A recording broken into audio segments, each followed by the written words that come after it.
Say that and Lulu, we might light my fire. 8 minutes past 8 here on Suffolk Sound. Now, with Remembrance Day and Armistice Day behind us now, we thank those who've fought for us, who've lost their lives for us, and commemorate and recognise a lot of the people who've had served in the armed forces in the UK. Sadly, it's not quite so for everybody. There's a whole hidden history of LGBTQ plus community in His Majesty's Armed Services. Well, work is on its way to attempt to address that balance, and Kevin Baisley is with me now.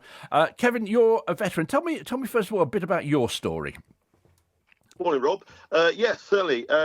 My name's Kevin Baisley. So I'm ex-Royal Air Force. I was a navigator, served from 1985 through to 1995. So under the years of the gay ban that existed in the UK Armed Forces from 67 through to 2000. I was outed and thrown out because of my sexuality, despite, having a good career and intentions to complete that career for the rest of my life. But my sexuality wasn't acceptable at the time, and like many hundreds, maybe even thousands of veterans, I was dismissed because of it. Many people don't realise that. I mean, I've been speaking to people about this. They said yes, but it was just one or two people. It wasn't. It was right across the board, wasn't it? It was. All of the armed services lost many personnel as a result of the ban. No one's really sure exactly how many. Even the MOD couldn't give you exact figures because of the way they discharge people. And people who decided to leave themselves because of the persecution or the fear of getting caught. So there are estimates of anywhere from 5,000 to 20,000 veterans who lost their careers because of the ban. And they lost their careers in almost like a disgrace, wasn't it? Well, it was very vicious how it happened. It was. I mean, the practices that the Special Investigation Branch used, there was entrapment, there was deep interrogations, there were long investigations. The medical branch were enlisted to engage in forcible examinations to confirm whether someone who was an active homosexual. The list of abuses is long. People were jailed. They were, the last person jailed for homosexuality in the armed forces was in 1993. People just don't realise how recent history this is. They lost their jobs, they lost their careers, they lost their homes, they lost, in many cases, their families, and sometimes even their liberty. And this was for gay men and women, because often we forget the women who lost their jobs as well. Funny enough, there was no discrimination of gender. Who got the push?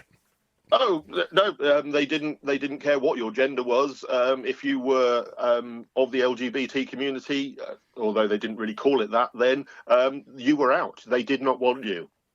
So thousands of people just had to accept this, didn't they? Yes, yeah. They had no choice. They were forcibly discharged. That they were dishonourably discharged. As I say, some of them went to and served prison sentences, either within military prisons or for officers, they went into civilian prisons.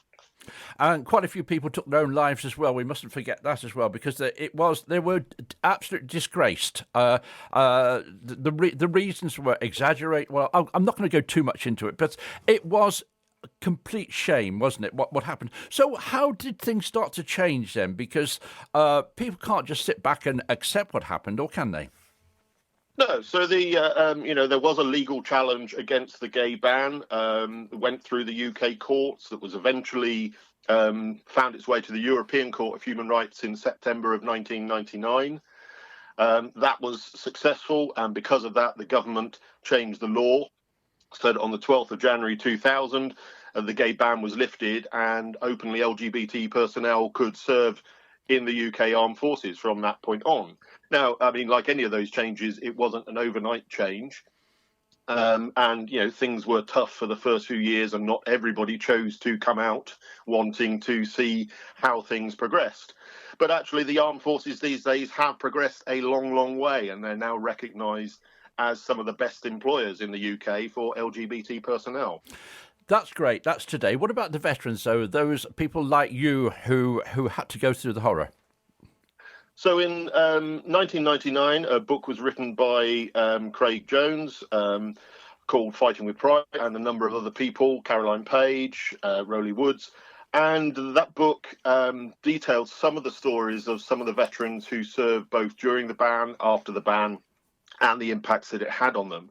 And what they realised at the time was that there had been no recompense, no reparations for those veterans. And so they set up a charity, Fighting with Pride, LGBT military charity, in the year 2000. And that was dedicated to finding those veterans, bringing them together, and pushing forward that message that reparations were needed. And in last year, 2023, Lord Etherton finally delivered a report, the LGBT Veterans Independent Review, and there were 49 recommendations within that report, everything from pensions, berets being returned, medals being returned, dishonourable discharges being removed from people's records, the recommendations for a national memorial for LGBT armed forces community, and of course reparations in terms of a financial award. Etherton's report went far further than anyone could have hoped. It was quite fundamental, quite comprehensive as well. It was. There were over 1,100 submissions of evidence to the report, and some of the quotes that are in the report, a distillation of all those personal stories. They're quite harrowing to read. There were some appalling abuses, and that resulted in the first part of those reparations being an apology on behalf of the state by the then Prime Minister Rishi Sunak in the House of Commons on the 19th of July 2023.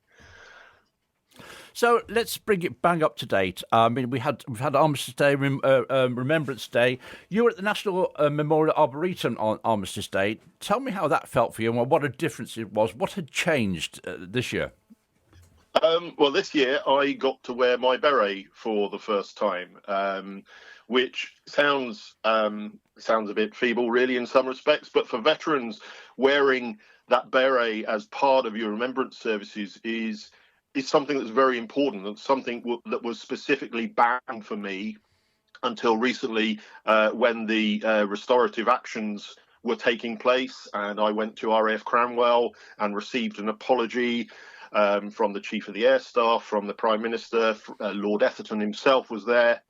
I was given my beret back, copies of those letters of apology, and a clean record of service, and one of the Etherton pins.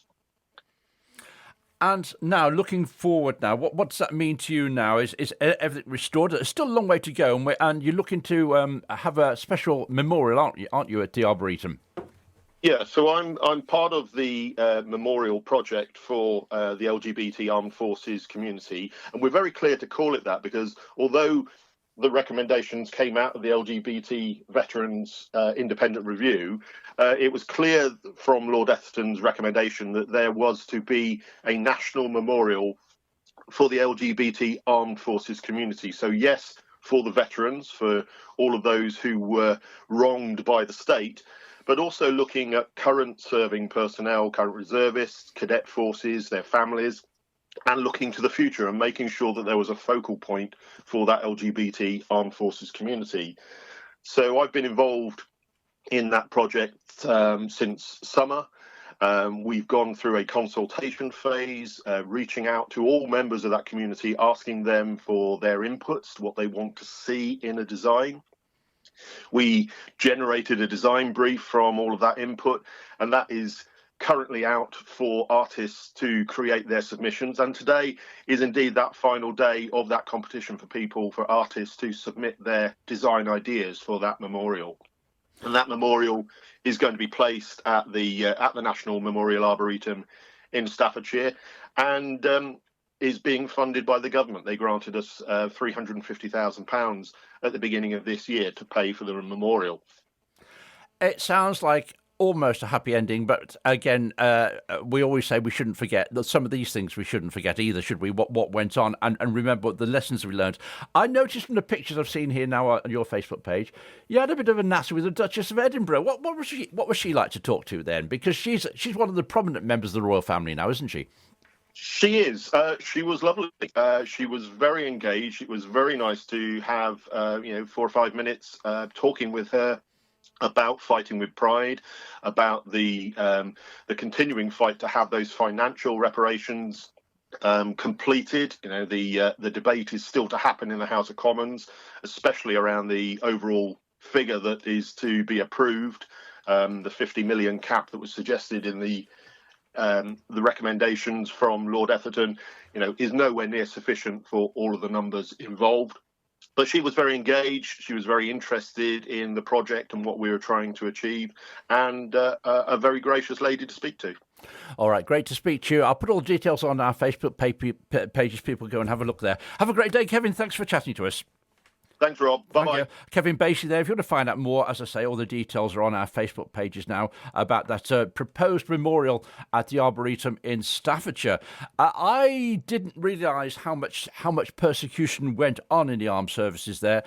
We need to be talking about that. We need to be doing it, mentioning it. If you've got anything to add, of course you can join in by text 07456 470 771, or you can even email me studio@suffolksound.com. You're listening to Suffolk Sound right across the county and beyond. The time right now is just coming up to 8:20.